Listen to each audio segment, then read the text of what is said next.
Սոսի հեռուստատեսության եթերում Նուրել լրատվականն է, բարև ձեզ։ Կապանի համայնքի ավականու արտահերտ նիստում 13 հարց էր ընդգրկված։ Գլխավորը թերևս համայնքի 2014 թվականի բյուջեի հաստատումն էր։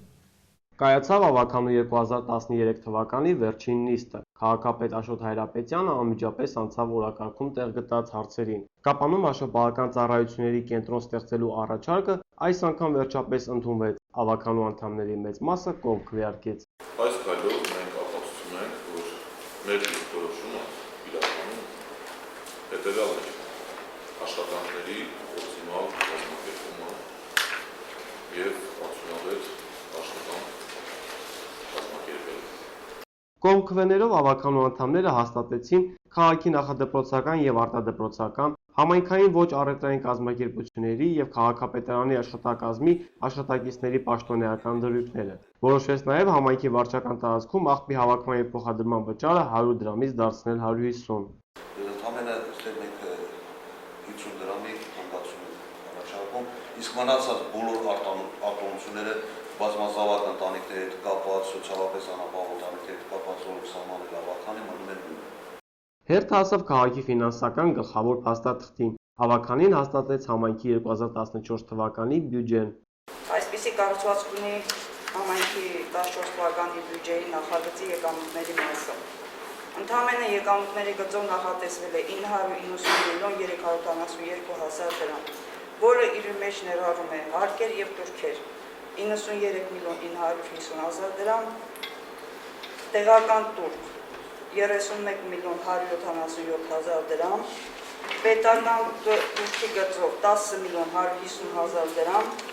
պաշտոնական դրամաշնորհներ 707 միլիոն 595 հազար դրամ։ Առաջարկվեց Վահանավանք եւ Վանական համալիրը Քաջարանյան մայրուղու հետ կապող խճուղին Ձագիկյանների անունով կոչել։ Առաջարկը ավականու կողմից եւս ընդունվեց։ Նիստը ավարտեց քաղաքապետի նախատոնական շնորհավորանքներով եւ բարեմաղթանքներով։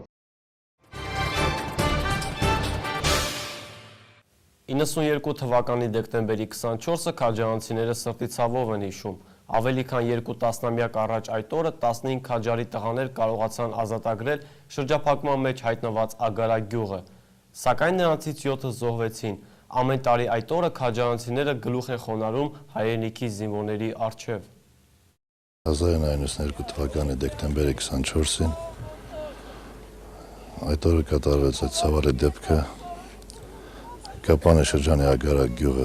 պաշարված էր ազերիների կողմից։ 92-94 թվականների դեպքերը Քաջարանի Վաշտի հրամանատարի հիշողությունից անհնար է ջնջել։ Ամեն անգամ մարտական ընկերների ու դեկտեմբերի 24-ի մասին խոսելիս հազիվ է զսպում հուզմունքը, անզեն աչքով է երևում։ 15 հոգանոց խմբի վրա դրված էր ազատագրել շրջափակման մեջ հայտնված Կապանի Ագարակ գյուղը։ Քաջարանի տղաներին դա հաջողվեց անել։ Ցավոք 7-ը չվերադարձան, իսկ 5-ը ծանր վիրավորվեցին։ Սակայն մինչ օրս կենթանի մնացած ազատամարտիկներին հանգիստ չի տալիս մարտի դաշտում զոհված մարտական ընկերների չպատճառաբանված մահը։ Ամեն տարի այդ օրը քաղաքային իշխանությունները, ազատամարտիկները, զոհվածների հարազատները, դպրոցականները գնում են Պանթեոն ու ծաղիկներ դնում հայրենիքի նահատակների շիրիմներին։ Մարտը ավարտված, գործողությունը կատարված, թուրքերին քշած, բազմաթիվ զոհեր էին տվել թուրքերը։ Այդ ժամանակ մի երկունենք կրակոցի պատճառով այդ դեպքը կատարվեց, բայց մինչև այսօր էլ առեղծվածային, հանելուկային ոչ ոք չի կանգնում, մասսայաբար արտահայտվելու քաջություն չեն գտնում իրենց մեջ, իրենց սխալը ընդունելու եւ գոնե զոհվածների շիրիմներից ներողություն խնդրելու համար։ Քաջարանի Վաշտի հրամանատարի խոսքով մարտական ընկերների ընտանիքների հետ շփումը երբեք չի դադարել։ Այն ժամանակ երիտասարդ տղաները գուցե մի պահ նաեւ երկմտելով թողեցին իրենց կանանց ամսական երեխաներին ու կռվի մեկնեցին։ Իսկ այսօր արդեն նրանց թոռներ են ծնվում։ Զոհվածների ընտանիքներին աջակցելու ցանկությունը մեծ է, ասում է Վաշտի հրամանատարը։ Սրա մասին պետք է կառավարությունը մտածի, նրանք պետք է մշտապես ուշադրության կենտրոնում լինեն։ 2 տասնամյակ անցել է արդեն 23 տարի, բայց ուշադրությունը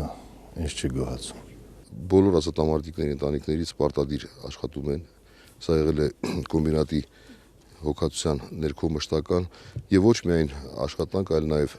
նրանց նկատմամբ եւ ֆինանսական աջակցություն տոնական կամ հիշատակի օրերին պարտադիր նաեւ ձեռնարկության կողմից ու քաղաքապետարանի կողմից մշտապես ուշադրության կենտրոնում են նրանք նոր տարվա նախօրյակի եւ նույնպես նոր տարում ինչպես մենք ավանդաբար այս տարի նույնպես կլինի միջոցառում։ Քաջարանի քաղաքապետ Վարդան Գևորգյանի խոսքով առաջիկայում մեծ շուկով ազատամարտիկներին պաշտպանության նախարարի անունից եւ քաղաքապետարանի կողմից հուշամեդալներ կշնորհվեն։ Պանթեոնից հետո բոլորը ճանապարհվեցին համար 1 դպրոց, որտեղ աշակերտները զոհված ազատամարտիկների հիշատակի առթիվ հուշ ցերեկույթ էին կազմակերպել։ Մայրիկ, ինձ օրհնիր, պատանին ասա։ Ես էլ կռվի դաշտ գնալու եղա։ Ուշաթափ ընկավ խեղճմայրը թշվառ, եւ երբ ուշքն եկավ նորեն իր վրա գրկեց զավակին, պինդ, կարոտավար, որպես թե վաղուց չէր տեսել նրան։ Ահ, ինչ ուրախ եմ, փառք քեզ Աստվածին, որ ողջ դարձավ իմ անուշ որդին։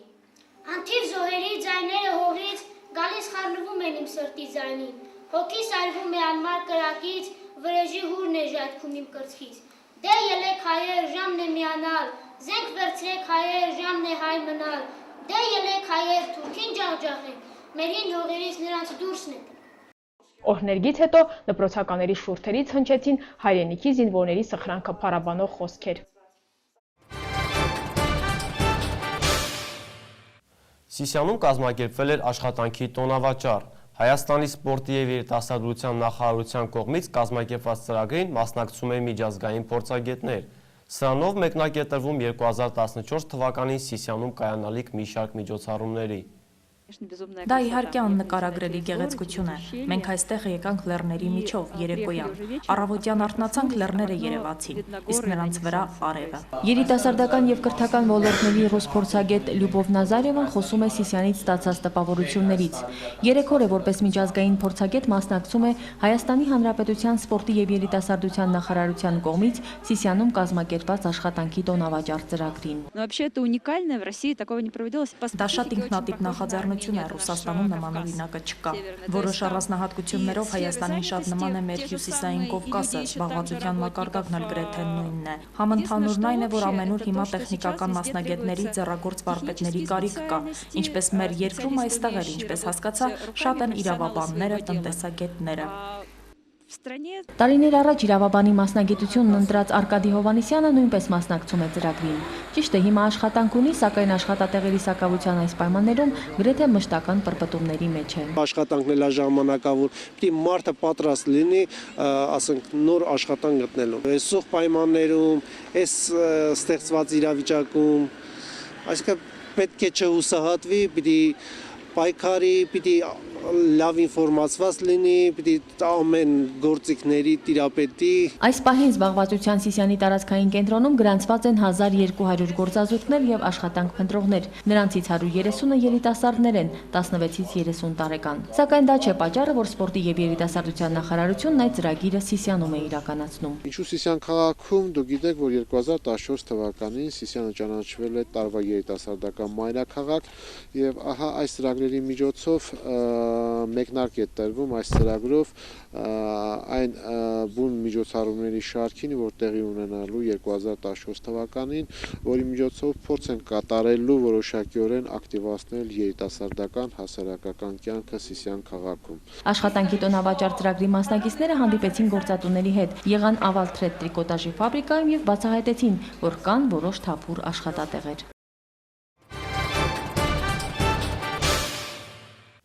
Կապանի քաղաքացիական կենտրոնի նախաձեռնությամբ մշակույթի կենտրոնի փոքր դահլիճում կայացավ գրական երեկո «Չբացված էջեր» խորագրով։ Ներկայացվեցին մի խումբ կապանցի երիտասարդների ստեղծագործությունները։ Չբացված էջեր, անտիպ անծանոթ բանաստեղծություններ հնչեցին Կապանի մշակույթի կենտրոնի փոքր դահլիճում կայացած գրական երեկոյին։ Թե բոլորս հիշենք մեր դպրոցական տարիները, ամեն դասարանում էլ եղել են մարդիկ, ովքեր փորձել են փոքրիկ ոտանավոր կամ բանաստեղծություն գրել, բայց դա մնացել է իրենց տետրերի վերջին էջերում կամ հուշատետրերում։ Իսկ Կապանի քաղաքացիական կենտրոնի կազմակերպած միջոցառումը հնարավորություն տվեց մի խումբ ստեղծագործողների իրենց գրառումների մի մասը ներկայացնելու հանրությանը։ Գրական երեկո կազմակերպելու գաղափարը շատ վաղուց է իմ մոտ առաջացել, քանի որ ինքը ստեղծագործող եմ եւ շփվում էի բազմաթիվ երիտասարդների հետ, ովքեր նույնպես ստեղծագործում էին, սակայն հնարավորություն չունեին իրենց ստեղծագործությունները հրատարակել, հրապարակել եւ հանրությանը ներկայացնել։ Մեր գրականությունը շատ լալահառաչ է, շատ լացեցինք, պետք է ասել չասվածը։ Մենք այսօր ընտրել ենք Սյունիքյան գրողների ստեղծագործությունները, որոնք փոքրիշատե այդ բազմաթիվ ավազների մեջ ոսկե հատիկ ունեն։ Հասմիկ Գրիգորյանի այս խոսքերը խոստումնալից էին։ Վրա հասար գիշերը, այն այնքան պարզ էր թվում, գեղատեսիլ այդ վայրում, հալիքներն էին իրար զարնվում, ինչպես աղջիկը տղայի գրկում։ Նստած ենք մենք նայում երկնքին, ուշադիր դիտում փայլող աստղերին, երջանկություն էր մեր գիրկը եկել, ատելությունն է թողել հեռացել։ Մենք մեզ իրար մեջ որոնում էինք, հանգստություն էինք հյուսում մեր հոգու, աստղերից կախված օրորվում էինք, գիշեր էր, ծովն էր, ես էի ու դու։ Ֆլոբերն ասել է, գրողի գլխավոր արժանիքն է գիտենալ այն, ինչ չպիտի գրել։ Գուցե այս տողերին գիտակցությամբ հասնելը դեռ վաղ է սկսնակ ստեղծագործողների համար, բայց դրան տանող ամենաուղիղ ճանապարհը շատ կարդալն է։ Դրա պակասը ցավոք զգացվեց։ Լինել մենակ, ծովի կողքին և մտածել կյանքի մասին։ Սիրում եմ ծովը իր պատկերով, լողում եմ ես նրա հետքերով։ Ինձ հասկանում եմ միայն ես, կիսվում դառնում երկու կես։ Ծովի ալիքներով գնում եմ ես և չգիտեմ, ինչու է այդպես։ Հնչեցին նաև Հրայր Խաչատրյանի, Լևոն Շահնուրի, Համլետ Պողոսյանի և այլ երիտասարդների անուններ ու բանաստեղծություններ։ Ինչևէ, հենց այն, որ մի խումբ երիտասարդներ գրականությամբ են տարված, միանշանակ ողջունելի է։ Մնում է հուսալ, որ ի վերջո հանգավորումներից ու բառախաղերից բացի նա է բանաստեղծական խորք է զգացվելու։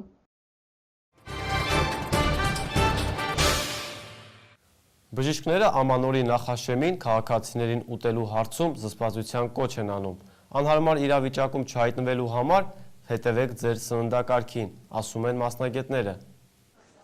Ամանորի նախապատրաստական աշխատանքների գլխավոր մասը բաժին է ընկնում տոնական սեղանին։ Այս հարցում մեր տնային տնտեսուհիները մեղմ ասած մոռանում են տնտեսելու մասին ու իրենց տրամապանակի ողջ պարունակությունը կարող են վատնել միայն թե նոր տարվա սեղանը առատ լինի։ Յուրաքանչյուրը մտածում է ումից է պակաս, որ իր տոնական սեղանին խոզի բութ կամ ամենաթանկանոց կոնֆետ չլինի։ Ինչևէ, եթե տնային տնտեսուհիները գնումների ժամանակ չեն կարողանում գայթակղությունից ազատվել, բժիշկները զսպվածության կոչ են անում ուտելու հարցում։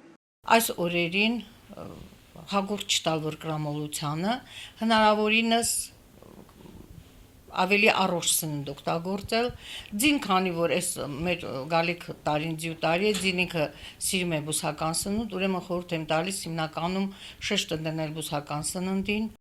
Շատ ուտելու ու հատկապես երեկոյան ուշ ժամին հակացուցված է ճարպոտ, բարձր կալորիականությամբ սնունդ օգտագործել մինչև ժամը 6-ը, իսկ արդեն տարեմուտը դիմավորելիս միայն աղցաներով պետք է բավարարվել։ Գազավորված ըմպելիքներն էլ հանեք ձեր ցանկից։ Սնունդը ընտրելիս պետք է ընտրել զգուշությամբ,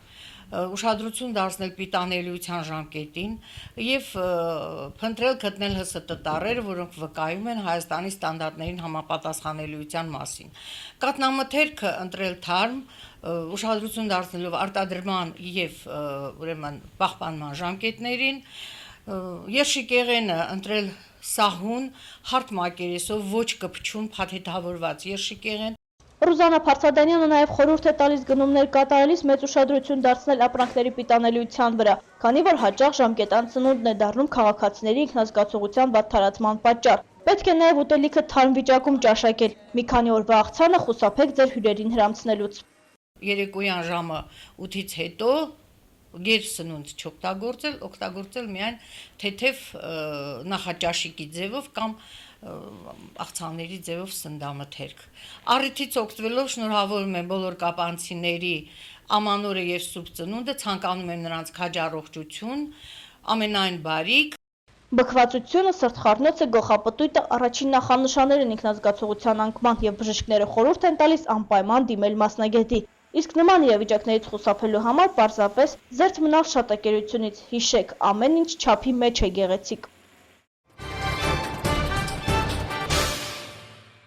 Այսօր մարզպետ Վահե Հակոբյանի կողմից տրամադրվող ամանորյա տոպրակները հասան Սիսիան։ Դրանք հասցեագրված են մինչև 6 տարեկան բոլոր երեխաներին։ Նախակրթարան հաճախող փոքրիկներն իրենց նվերները կստանան հենց մանկապարտեզներում ամանորյա հանդեսների ժամանակ։ Տոպրակները կստանան նաև դպրոցների առաջինից 4-րդ դասարանների բոլոր աշակերտները։